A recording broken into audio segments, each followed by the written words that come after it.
Good evening. I'd like to call the committee of the council as a whole to order, June 23rd, 2010.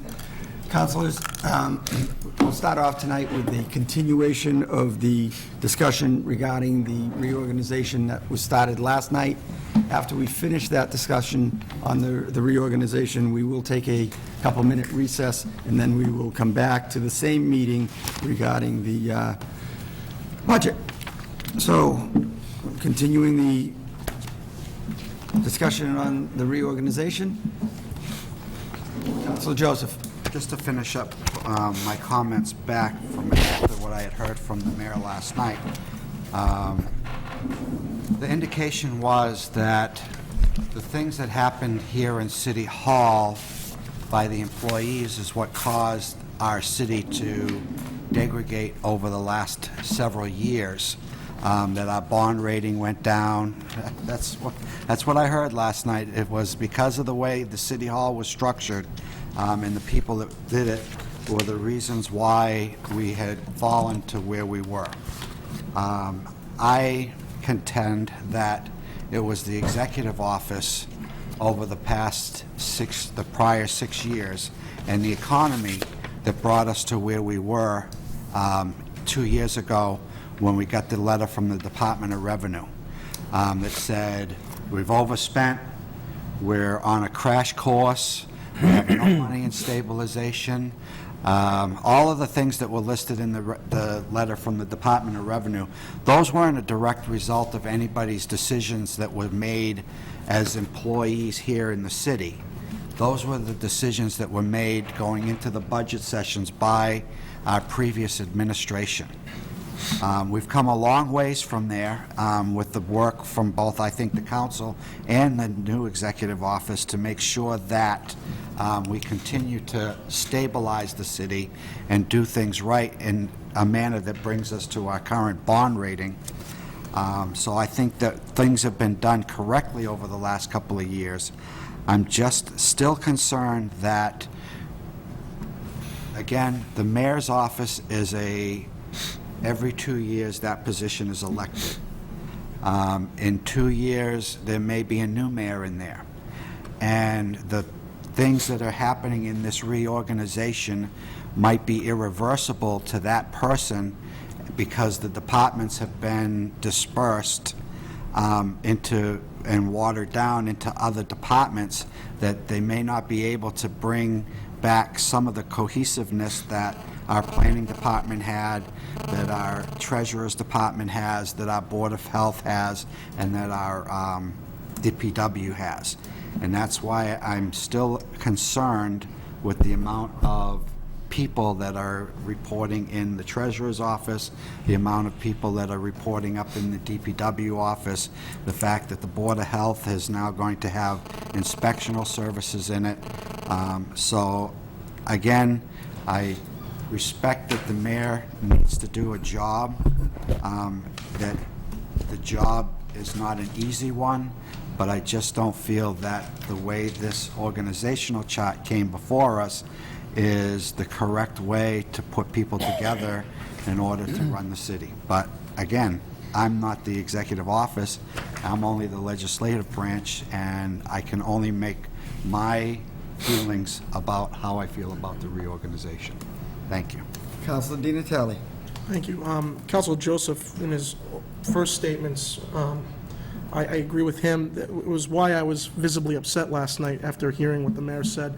I told the mayor how I felt this morning, and she told me that she understood where I was coming from and that she in no way intended to insinuate that that was the reason why our bond rating was low.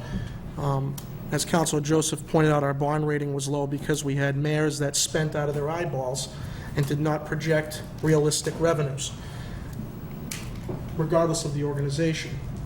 A few weeks ago, we received notification that we were going to be getting a package like the one we got, and that an ordinance change would be required.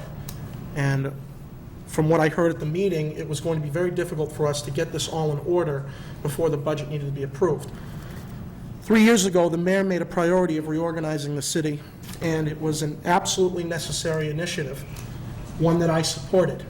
which I now regret supporting because I did not do enough homework on that first vote, because I felt pressured into voting for it, because we were told that by not voting for that first reorg, budget going through for fiscal year 10 would not be possible. So I felt like we had no choice. This one, I feel a little less pressure to vote on. I asked a few weeks ago several questions, one being my confusion that the Director of Human Services last year was the Rec Director, and that the Rec Director, who is now a firefighter, was in charge managerially. At first, the mayor said it was just to coordinate budgets and group like functions together, but then the HR director and then the mayor in another statement said it's managerial. So the rec director last year was managerially responsible for veteran services, librarian services. Now, where I come from, if you are in charge, you should know everything underneath you. Because if you are a manager of those areas, you need to have a firm understanding, which is why I do not know who is going to be running human services next year. The mayor said she will be. I would rather the mayor run human services than someone else who doesn't have any knowledge in library or veterans, because the mayor's in charge of everybody as it is anyway. But that was the biggest red flag I found in this whole reorg, was that there are people who aren't qualified to do other people's jobs who are in charge. There were a couple of department heads that I spoke to that this organization impacts.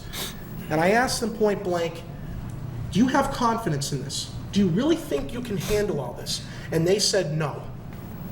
Would they say that in front of the mayor? No, they wouldn't, because the mayor is the boss. They're not going to tell the boss they can't do it. But there are a couple of people who told me that there are some things they're going to be in charge of next year that they don't have any knowledge of. And that concerns me too.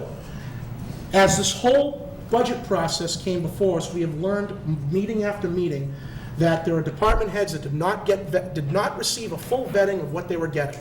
They got the budgets after we did, and they didn't have any one-on-one meetings to go over it. I feel like this is the same thing with the reorg. I feel like a lot of department heads were left out of the decision-making process in this. Because if there are some that have misgivings about their roles and responsibilities, that's a concern. And we also heard some department heads a few weeks ago during their testimony say they weren't entirely sure who they were in charge of. So that, again, this isn't me just speculating. This is going on testimony we heard. The mayor is absolutely correct that organization will save money for the city. Problem I have is I haven't seen a document that details the $400,000 in savings. We hear a number, but I haven't seen anything concrete. This is a very good package, but I haven't seen it. I'm also concerned that we're going to be hiring a business manager for the DPW when we were told by the DOR, and we've been asking for 2 or 3 years, that if you're going to hire anybody in the finance area or auditing area, it should be for the assistant auditor, not the business manager. So those are my concerns, coupled with being told last night that if we do not approve this reorg, the insinuation is we'll go back into the past where things were chaotic. It doesn't matter how the city is organized, because the same people before the organization are here now. So Councilor Joseph's absolutely correct. So the reason why I don't have any questions tonight is because a lot of the questions were asked 2 weeks ago. And I stopped right there when I heard that the treasurer is going to be in charge of CDBG money. I don't know what his qualifications are for that.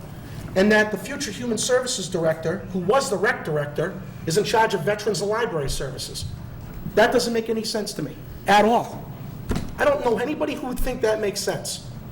So, organizing for the sake of organizing is not a smart move. And again, I haven't seen full justifications behind the savings. I haven't seen it. So those are my concerns, and they've been aired for 3 weeks now. And because of that, I will not support this reorganization. Thank you. Councilor Starr. Thank you, Mr. President.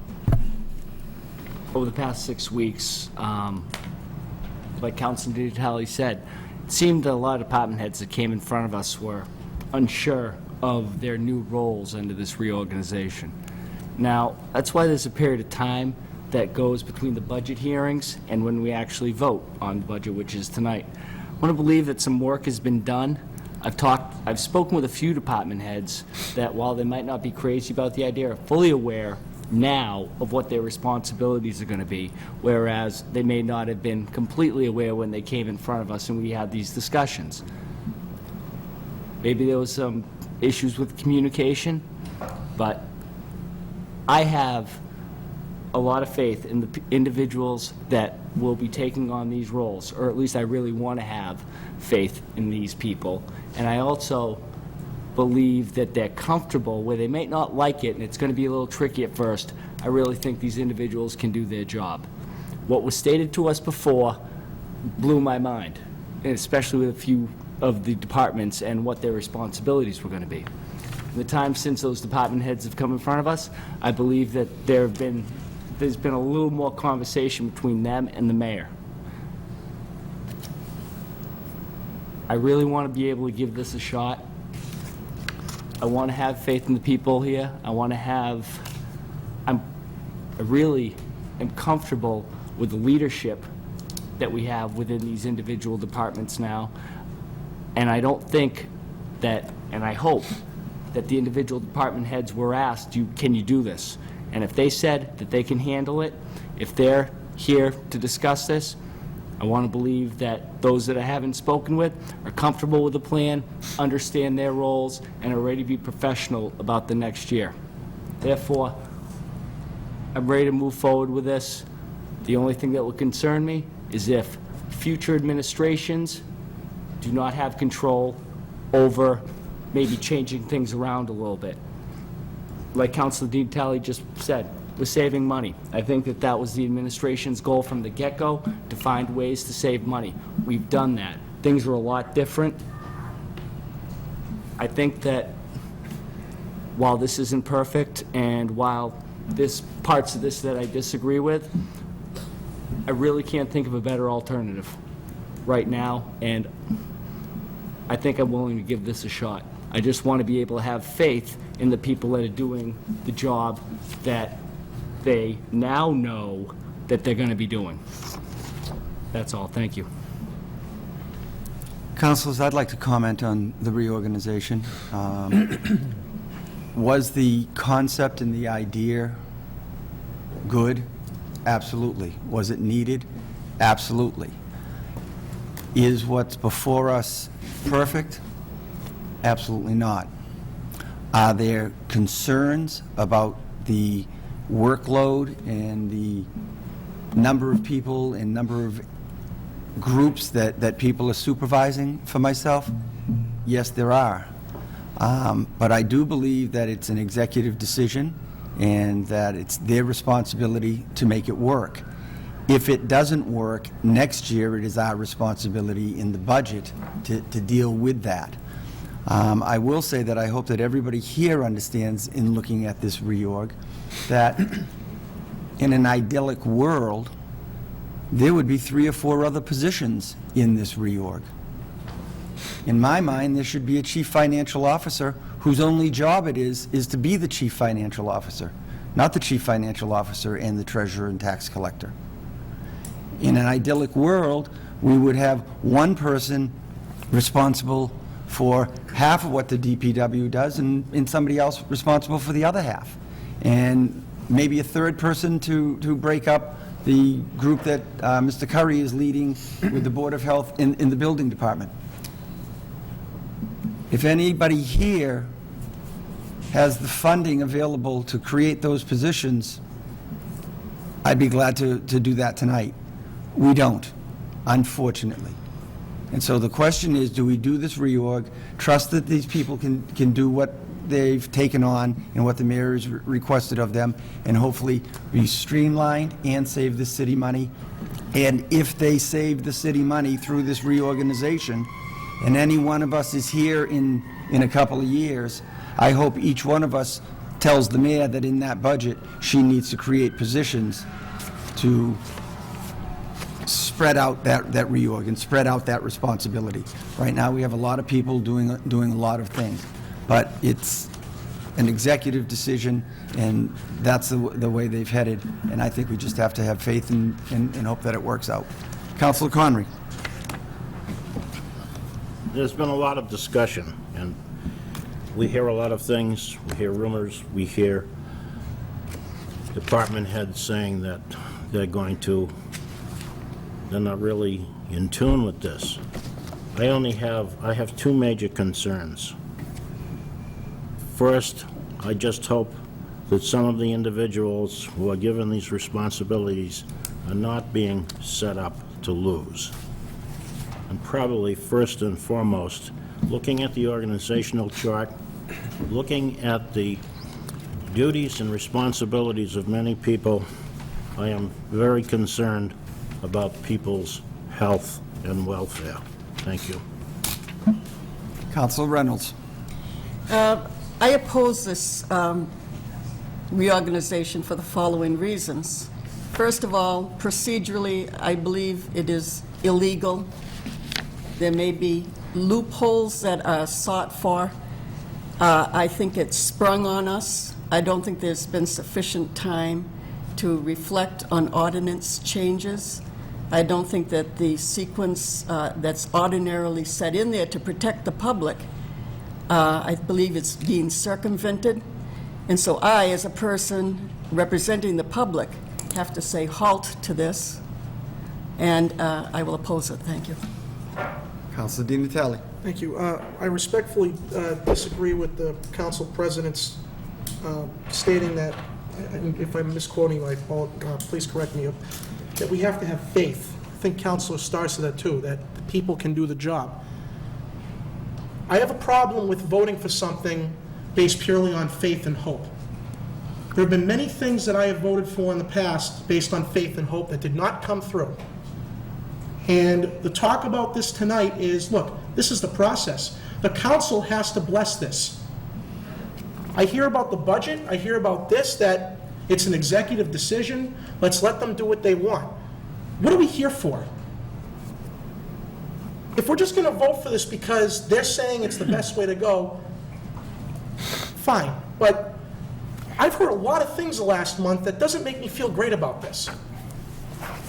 And I'm not going to vote for or against it because I have faith in the people that are assigned to do the job. I have never once stated that someone can't handle the job that I know of. Okay? I'm saying structurally, this does not make any sense in a couple of areas. Not all of them, but a few. Doesn't make any sense. And we have not been given specifics on where the savings are. Not one. We were told last night that if we don't do this, things will not, the improvements we made over the last few years will be significantly impacted, negatively impacted. So there's a lot of things I've read that I don't agree with. Do I have faith that these people can do it? Absolutely. I have faith that they can do it. Doesn't mean I have to like what's going on, though. There are people who are on this org chart that are not qualified to do what is on this sheet. There are people on this org chart that have told me that they are uneasy and they don't know what the future holds for something like this.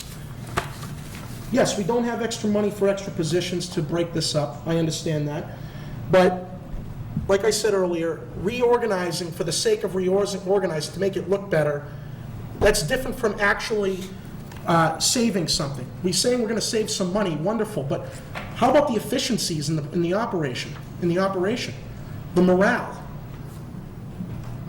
There's a lot of questions for this, or a lot of concerns that we're going to pass maybe in 3 to 4 weeks. If the objective was to save money, it should have been an objective from July 1st, 2009, and it should have gotten underway then. Not presented to us 3 weeks, 2 weeks, last night before we vote on it. So, I'm voting against this for my stated reasons, not because I don't have faith in what the mayor and her department heads have agreed to. I don't want to vote based on faith. Thank you. Councilors, I would just like to, 1 second, Councilor Clark, to clarify one thing. This body is not going to take a vote on the reorganization. The only vote that we'll have regarding the reorganization will be the 2 ordinances that we've set in motion already that will come before us. Councilor Clark. Thank you, Mr. President. In looking at this, I believe the solicitor said at one of our meetings a couple of weeks ago, we should not be mentioning the names and titles of those people, but think of the structure itself and the way things are being set up. When I look at human services, I see senior services, veteran services, library services, and rec services under that, and they should be under that. When I see finance and administration, I see the assessor, IT, auditor, purchasing, treasurer, grants, and parking control, and they should be under finance administration. When I look at public works, I see engineering and planning, parks, cemeteries, wastewater, water, streets, public buildings, and they should be under public works. And finally, for the Board of Health, I see the sanitary code, the building department, and housing. They should be under the Board of Health. And that's why I'll be in support of this. Thank you. Counselor Joseph. Just to respectfully disagree with my colleague, it may look like they belong under there, but that's not what the people were hired and signed on to do. Our treasurer was hired to be the treasurer and the tax collector. If you go to any other city or town, you have a treasurer and a tax collector. And that person is responsible for making sure the money comes in, the bonds get floated, that the tax revenues that aren't coming in get addressed. There's a year's worth of work for somebody in that job, okay? But you add the responsibility of the assessor, it's true. Under a person that is a finance director, you would find all of those things. But we don't have a finance director. We have a tax collector and a treasurer. Okay, that's the position that we have. And that's the person that we have in that position. We chose to give them the additional responsibilities last year through the reorg, which, because it made sense, was a good thing. But then, does that become a dumping ground for the following year when you add in CDBG? Okay, and the same thing with the building department was an entity all on its own, okay, because building inspection and building department is a department that can function solely on its own. They don't need to be supervised. They don't need somebody that's over them, and arbitrarily to take them and put them under the Board of Health makes absolutely no sense. Okay, but because you want to throw in the two positions that come from the CDBG, then it becomes an inspection position, so loosely the other guys do Board of Health things, so we'll put them under there. When there's a S1N1 flu or a swine flu or there's something other kind of epidemic that hits our school children or our city, I want Mr. Curry to be working on Board of Health issues. I want him to be working on sanitary code. I don't even really want him to be worried about trash collection. How he got that one, I'll never know. Okay? But now he's also going to be in charge of doing building inspections. Okay? And then Mr. Laxo, which I guess when I've never understood, because we had all of our other DPW commissioners, they have wastewater and water enterprise, which are supposed to be independent, but they work for him, engineering, DPW, dog officer, and now we'll throw in some other stuff that has to do with making sure the engineering and all of that stuff is done on CDBG projects correctly, and give him a business manager. So it's not so much that things are where they belong, it's that not with the people they belong with. And so that's why I have a problem. We were given a budget that's balanced, okay? And as a legislative body, should we pass it because it's balanced? Absolutely. But we're given an organizational chart or an organization ordinance that doesn't make a whole lot of sense and just keeps piling on. 95% of the people that come to work here in the city on July 1st will come in with the exact same responsibilities that they left with on June 30th. But 5 or 6 individuals will come in with additional burden. And is that fair? I don't think so. And that's my hang-up. I really don't, when it comes to planning projects on what are we going to do with the I know CDBG is only $1.25 million. I heard that last night. It's only $1 million. But when it comes to planning that next year, who's going to determine which playground gets fixed? Who's going to determine which programs get the funding? Who's going to make sure that those projects get administered? It's just one more burden on somebody that was already doing a job. When we want to go forward with the economic development of the city, I know today the mayor is the economic development coordinator of the city, but what happens in next November or next January if she's not there anymore, and we have a new mayor that's now doesn't know the first thing about economic development? We don't have a planning board. We don't have a planning department. They're scattered. I don't know. It's just, it doesn't make sense. Councilor Clark. Thank you, Mr. President. And respectfully to Councilor Joseph for his comments.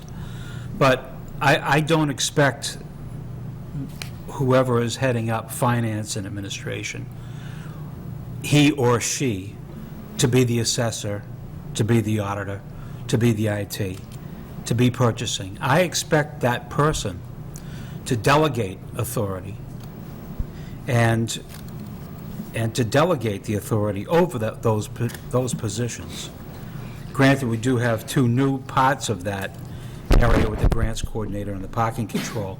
And even parking control kind of fell under finance and administration or tax collection over the last few years. But I look at those positions on top as those of being a delegated authority, not as adding on to their position. I don't expect them to do all those other things. I expect them to delegate authority. That's the way I see it. Thank you. Councilor Di Natale. I just wanted to clarify, we do have to vote on ordinance change for the Community Development Office, which is what I was partially speaking of when I talk about voting in the negative. But also keep in mind that the budget we have includes all of this reorg stuff. And I guess I disagree with the statement that if it's balanced, we should probably vote for it. All this stuff in this package is in that budget. So for me, if I don't agree with the stuff in this package, I don't know if I can support a budget. The second point, Mr. President, to Councilor Clark is, I do not see this as delegation of authority. Because the mayor and the HR director said 2 weeks ago that it's managerial. Managerial. That's different from delegation of authority. If I'm looking at a reorg chart, and I've worked for 3 different private entities, anybody who's below a person on a reorg chart reports to that person. They have to sign their timesheets, they have to deal with grievances, they have to approve budgets, they have to do all this stuff. They have to take care of things when things go haywire. This is not, I don't see this as delegation of authority. I see this as people who are responsible for whatever happens below them, because that's what an organizational chart to me means. Is that everybody underneath that top person's accountable for anything that happens below that. And again, it was stated managerial. It was first stated it wasn't, then it was stated in 5 minutes later that it was, by 2 people. It's managerial. And an org chart means that's who you're in charge of. So I don't see it as a delegation of authority. This is, they have authority over what happens in these areas, because we're talking about accountability, I assume. Anything happens down here, who's accountable? Who's going to be the top person to take care of it? Mr. Curry might take care of building issues. Maybe we shouldn't be naming names, but come on. Board of Health person is in charge of building. People that have never touched CDBG are in charge of CDBG, and there's going to be someone in charge of library and senior center and veteran services. They don't know anything about any of those things.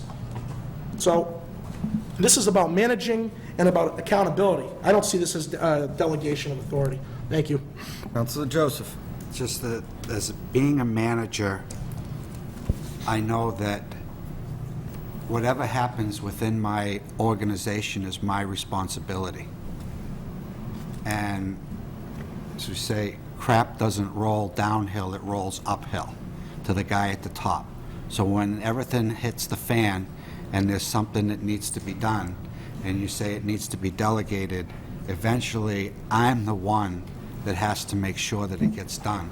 Whether it gets done by somebody else or by myself, whether it gets done right by somebody else or it gets done right by me, I'm the one responsible to make sure that it gets done right.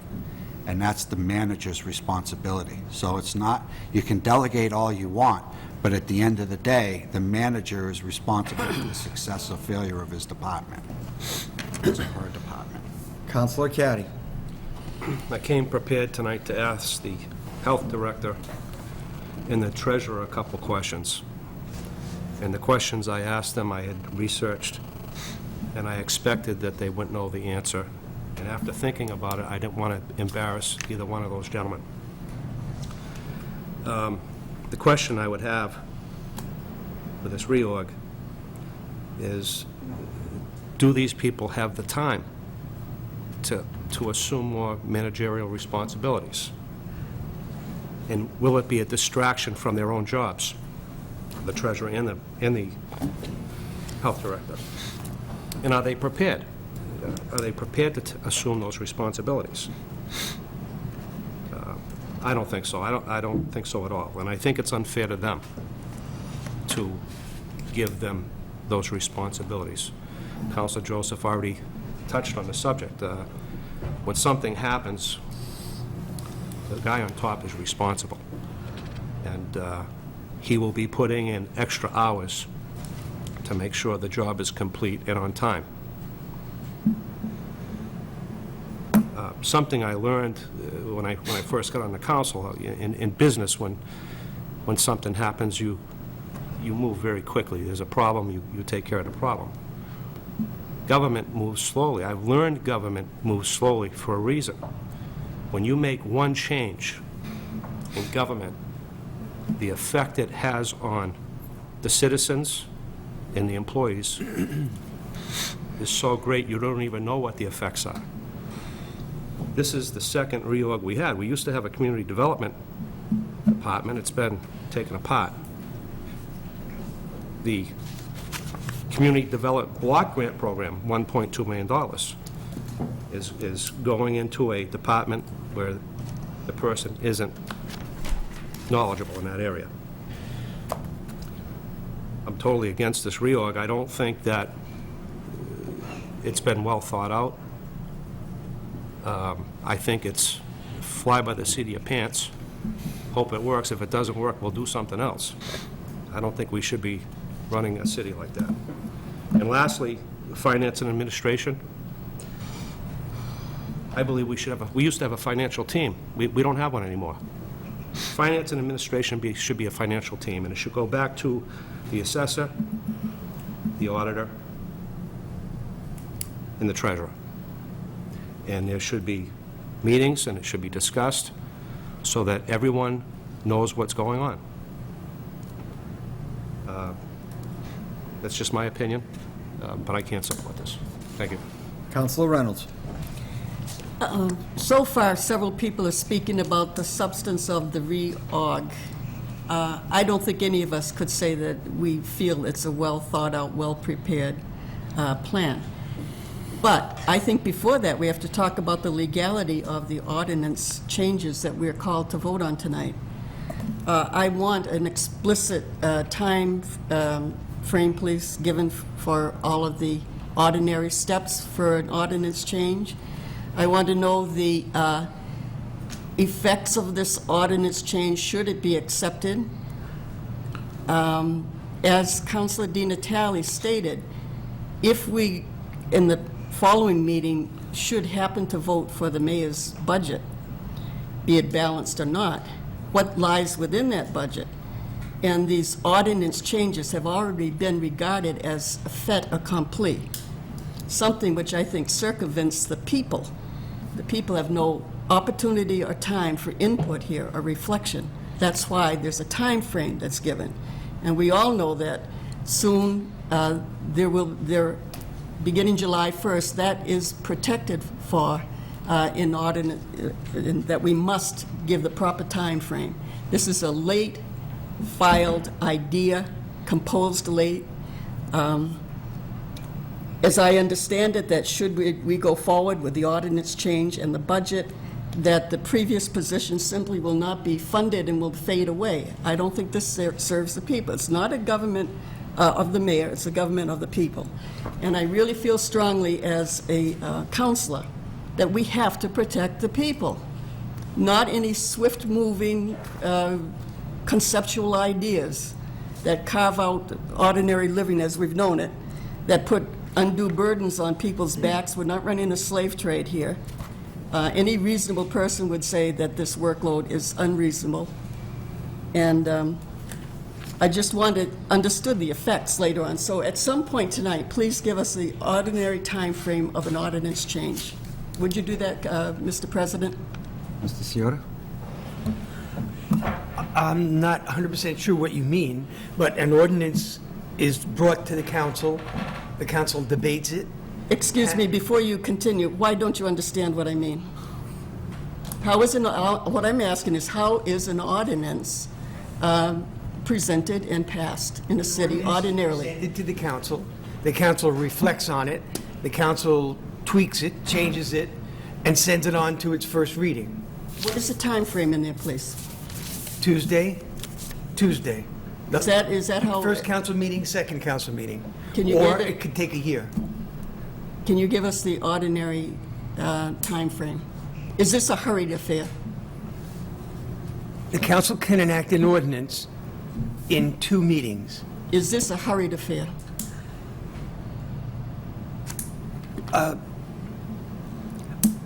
Does it have to be acted on in 2 meetings?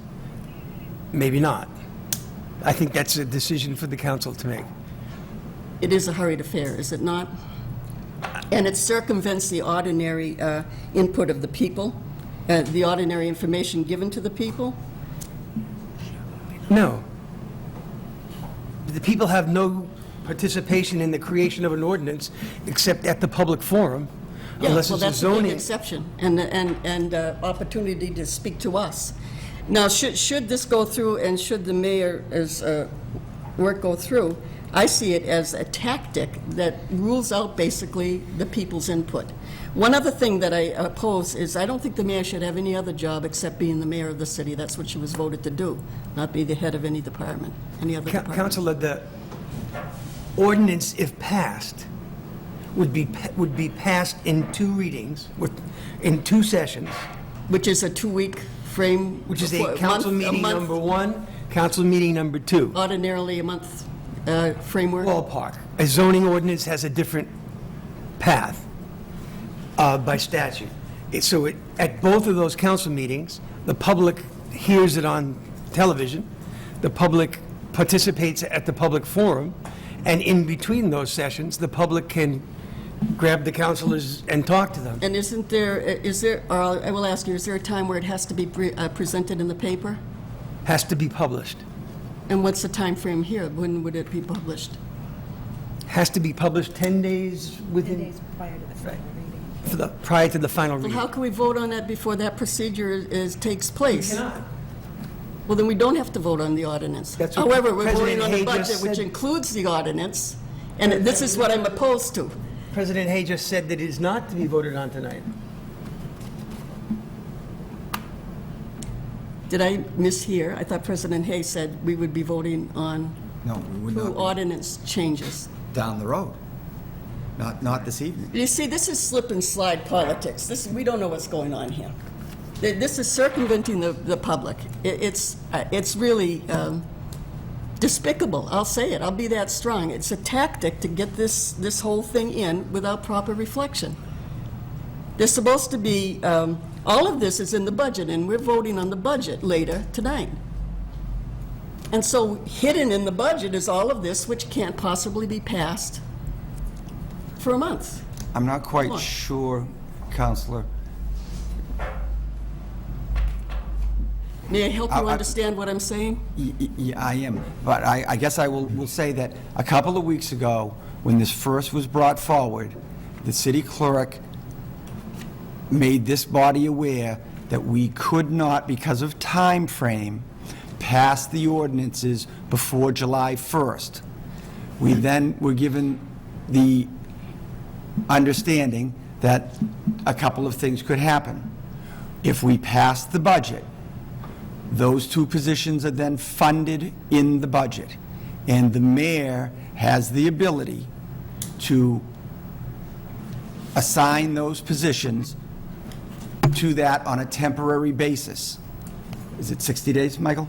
The mayor has a 60-day appointment power. So the mayor can make the appointment for those two positions for 60 days. During that 60 days, this body can enact those ordinances, because then it would have the 10-day time frame needed, and it would go through. That's not the meetings. only thing that it would do. It would deprive the other positions of funding, which would make them fade away. And so it's a tactic to slip by the ordinary procedures. And as Councilor Caddy It wouldn't be said, denying other positions, because those other positions aren't in the budget that the mayor gave to the us. reorg is in the budget. Those two positions of the reorg are in the budget. But the other positions that you're saying it would be taking away from are not in the budget, so they don't exist. Well, that's exactly what I'm saying. That this is a, That this is is the a mayor's, tactic that was to the get... mayor's choice when she submitted the budget to us, Counselor. Well, that's why I'm saying we as councils have to protect the ordinary people, the ordinary procedure, the slow-moving procedures that are stable. This is a shot in the dark. Suffice it, what I've said already. Thank you. Counselor Solomito. Thank you, Mr. President. Just a quick note, well, hopefully quick, but to address Councilor Reynolds' position or statement. You stated a moment ago that you think this is being pushed down people's throat, it's going too fast, and you want it to go slow. About a month ago, a position was brought to the council for outdoor seating for businesses. And you specifically said, can't we hustle this through? Can't we speed this up for the people? It was brought to your attention. It has to go through public safety, it has to go to zoning, has to go to planning and legislative affairs. Go through the process. And it was you who said, why do we have to go through all the steps? Can't we just get it through? Well, now you want it the other way. Now you want to slow it down, and then you want to speed it up. In all due respect, each of them are going to go on a normal process. That outdoor seating is not going to fly through quickly, nor should it. This should not go through quickly. It will go through the normal course, and I don't think anything is being slid by anybody. My second statement, and I respect everybody here, but to make a statement that the condition or the financial condition of the city is the direct result of a failure of one or two prior mayors, I think, is unfair.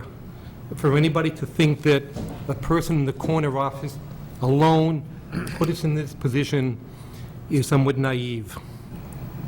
This council, members of the council, voted on the spending that those mayors proposed. It was not done by that mayor or mayors alone. Members of the council voted to go along with this spending, and I'm not criticizing that, but it was not one person to blame. There was economic conditions that were unforeseen that did play a part in the condition of the city. There was unbelievable hikes in insurance premiums that nobody could foresee, and the city had to pay those premiums, but that put the city a little bit further behind the eight ball. There were union contracts that some people voted for and some against, and I'm not taking a position one way or the other. But employees of the city benefited, rightfully so. But people had to pay for that, and the mayor authorized the payment, the council authorized the payment. what I'm trying to say, it was not one person that put us in this condition. It was the economics, it was unions, it was employees, it was health insurance, and it was the council. And I think to blame one person or two mayors, I think is a little unfair. Again, I respect everybody's opinion on the reorganization, but in all due respect, I mean, I've heard everybody, and I think each of us has a very good position. But I think we're all firm in our conviction one way or the other. I can get up here and say that I am pro with this organization, or I am against it. And no matter how I feel, I know I'm not going to change either of your votes, because you all have intelligently taken the time to review it at home.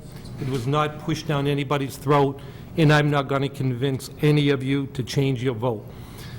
And likewise, I think we all come in tonight with a firm and educated position, whether we're for or against. And I'm not trying to cut anything short, but I would think, could we maybe take a vote one way or the other? I don't think we're going to change anybody's vote at this position. That's all. Thank you. Councilor Caddy.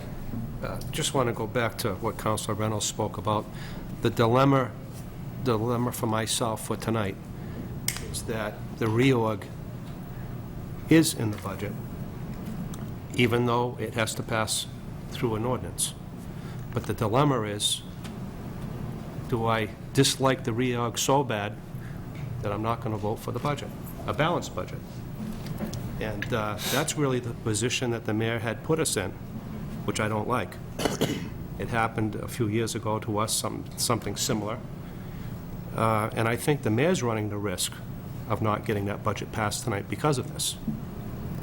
And don't forget, we got this document seconds before we were going to speak about it last night, which just put another bad taste in my mouth about it. So again, I haven't decided which way to go yet, because I could very well vote no on the budget. When we get to the budget after this meeting, I'm going to make a decision. But the mayor ran the risk of doing it this way.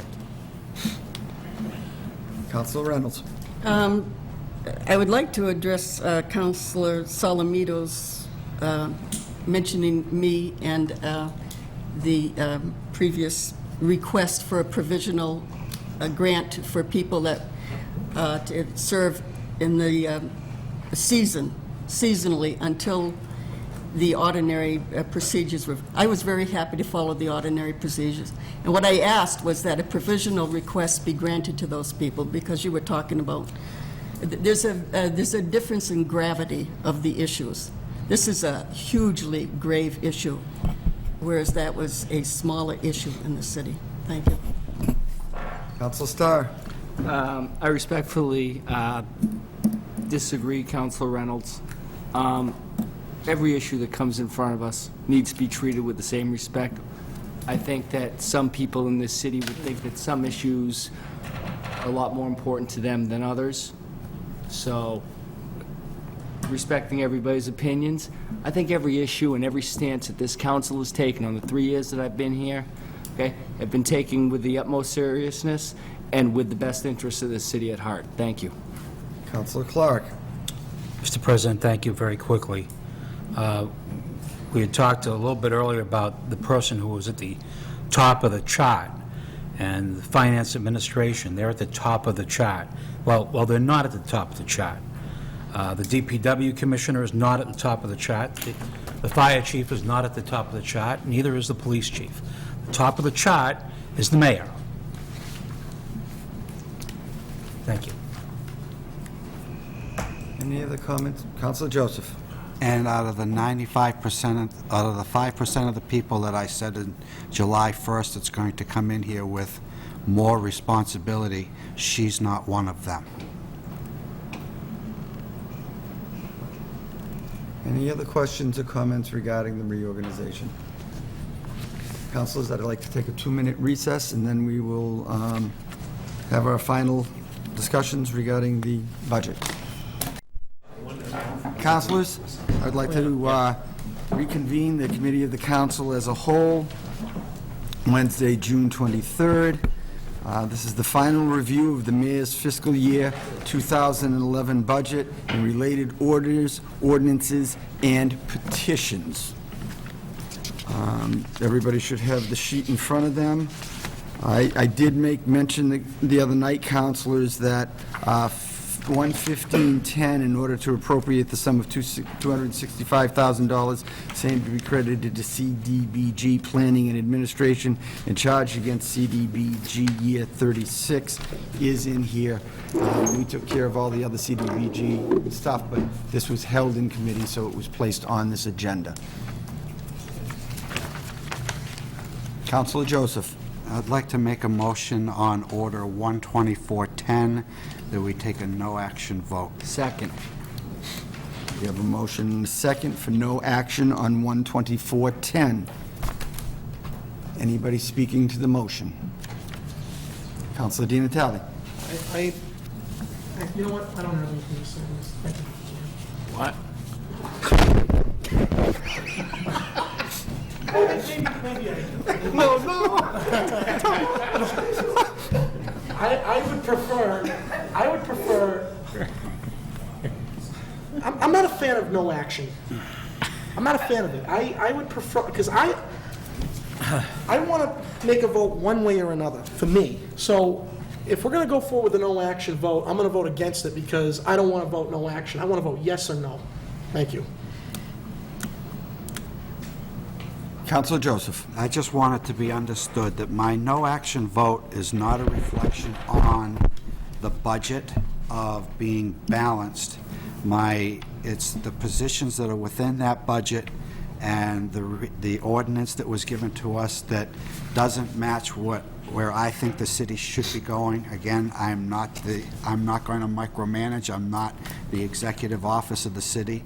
All I can do is voice my opinion that I think that it needs to be looked at and brought back to us again previous to actually if we wanted approval to pass a budget. But at this point, I cannot support the reorganization, so I can't support the budget. Councilor Di Natale. If we were to take no action, if we were to make a series of motions to make a bunch of cuts that's in the budget, and then take no action, the cuts wouldn't have any effect. It'd just take no action. Correct. More reason why I don't support no action, because it'll come back to us. Maybe the organization stuff might change a little bit, but the numbers are all going to be the same, and we're right back to square one for me anyway. So, thank you. Councilor Caddy.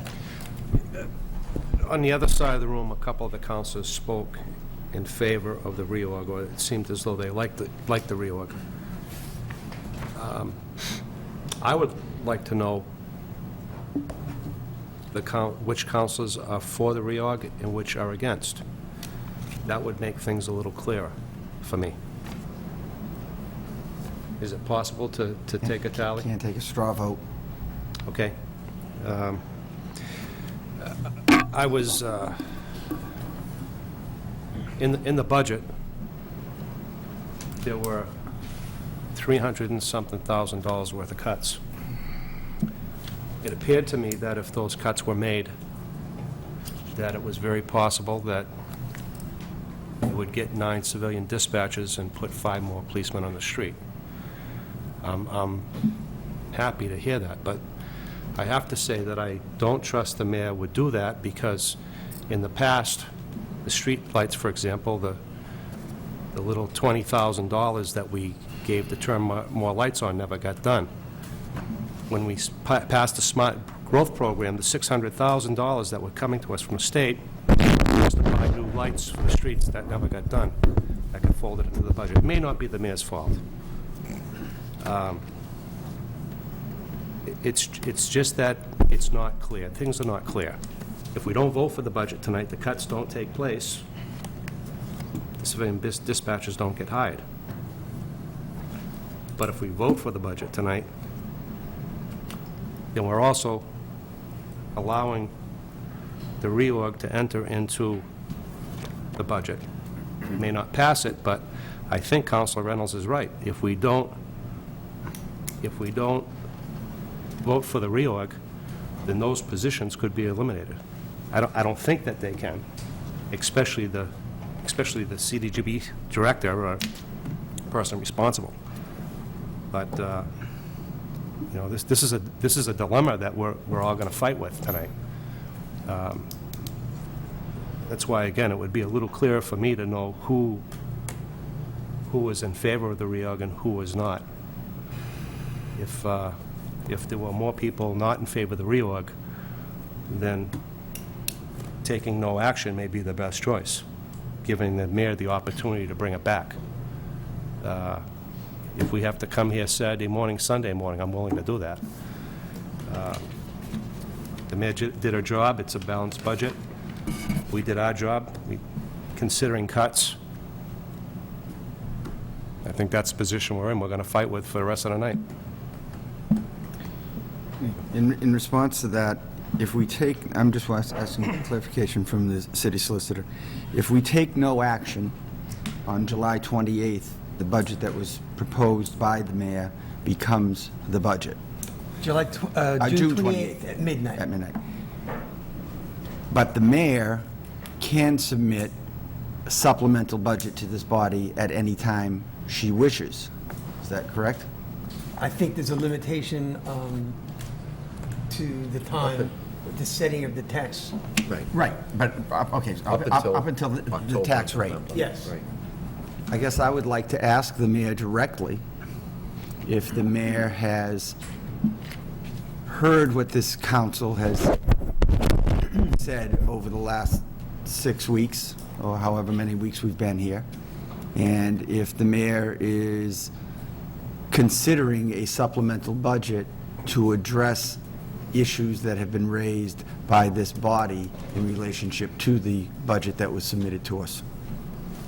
And I will answer yes. I have answered yes when I've been asked this in the past in this public forum on live FATV, and I will continue to say yes again. In fact, what may be confusing is that I actually feel like I provide you with a lot of information. So, for example, the information I gave you last night is my worksheet where I'm trying to think about how to give you a supplemental budget that can be funded and its potential impacts through 2016, given various scenarios.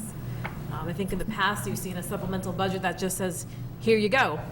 I'm not only giving you the green, which is my proposed supplemental budget, subject to your comments.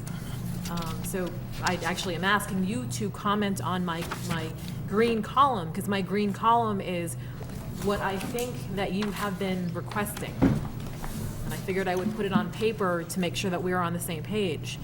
And prior to submitting a supplemental budget, I would like your input on this so that we can work on this together. Thank you. Councilor Reynolds.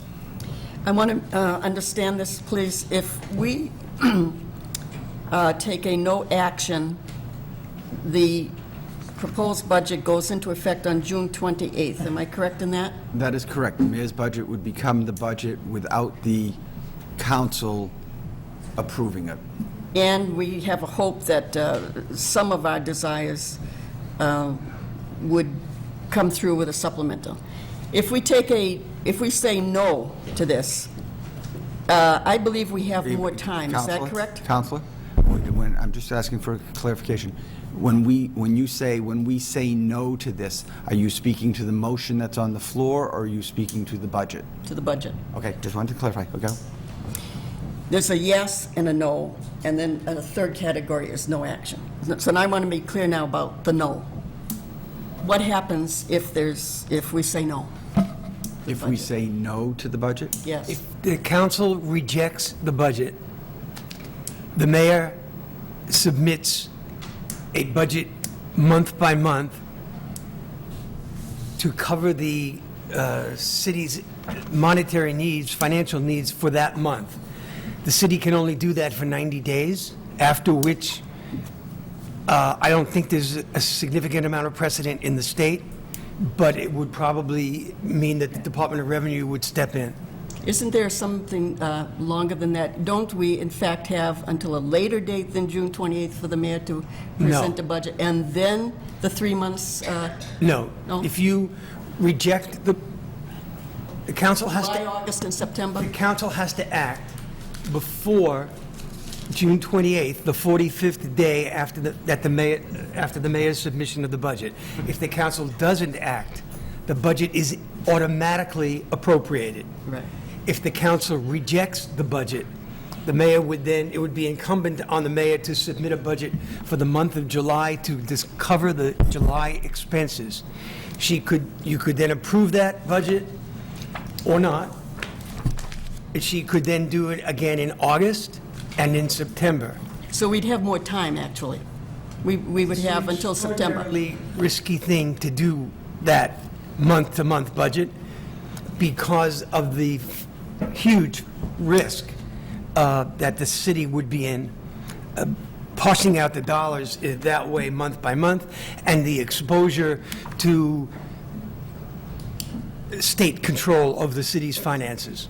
If I could also, Michael, Counselor, a couple of weeks ago, during the budget session, that question was asked about a no, and the Treasurer, Brian Doheny, had a letter from Jerry Perry indicating that that would be real trouble, and also raised concerns about our ability to pay our debt bonds with the bonding agency. I just wanted you to be aware of that.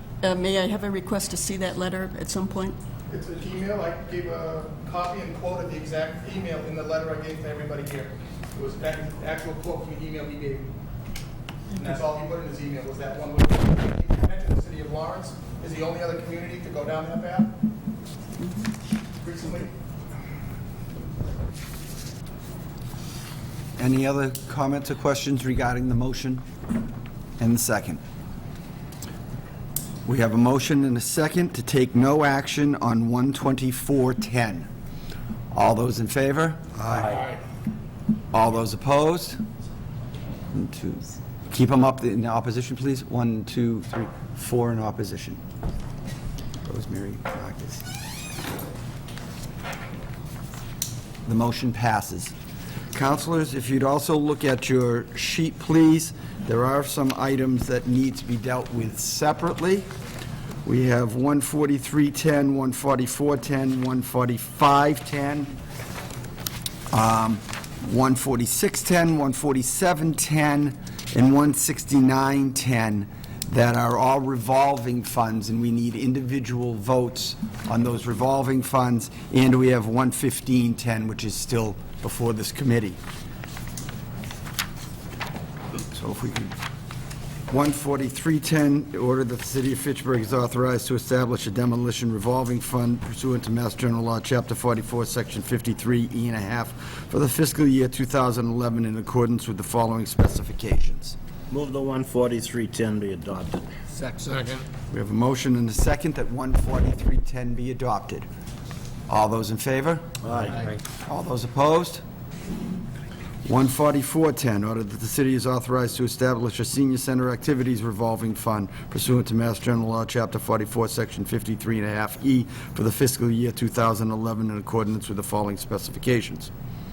Move 14410 be adopted. Second. We have a motion and a second that 14410 be adopted. All those in favor? Aye. All those opposed? It is unanimous. 14510, order that the city of Fitchburg is authorized to establish a sidewalk revolving fund pursuant to Mass General Law, Chapter 44, Section 53.5 in accordance with the following specifications. Move 145-10 be accepted. Second. Motion and second that 14510 be adopted. All those in favor? Aye. All those opposed? It is unanimous. 14610, ordered that the city of Fitchburg is authorized to establish a stormwater maintenance revolving fund pursuant to Mass General Law, Chapter 44, Section 53.5, in accordance with the following specifications. Motion 14610 be adopted. Second. Motion and a second that 14610 be adopted. All those in favor? Aye. All those opposed?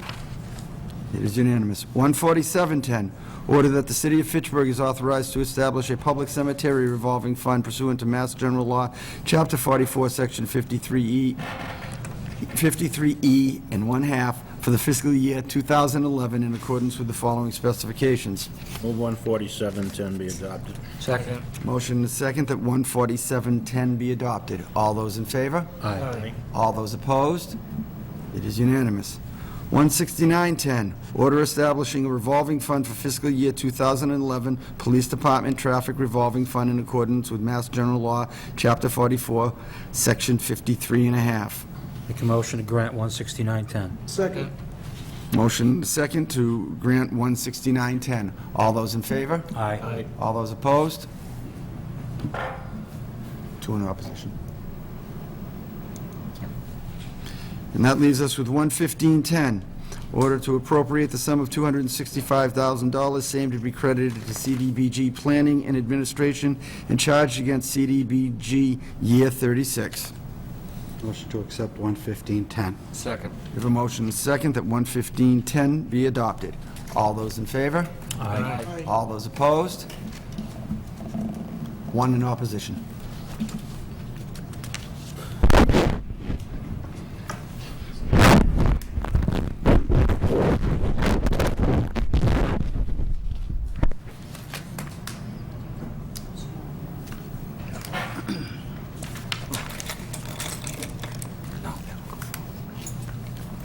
Any other business, councilors? Move we adjourn. We have a motion and a second to adjourn. All those in favor? Aye. All those opposed? We are adjourned. Councilors, we'll start the special meeting in 2 minutes.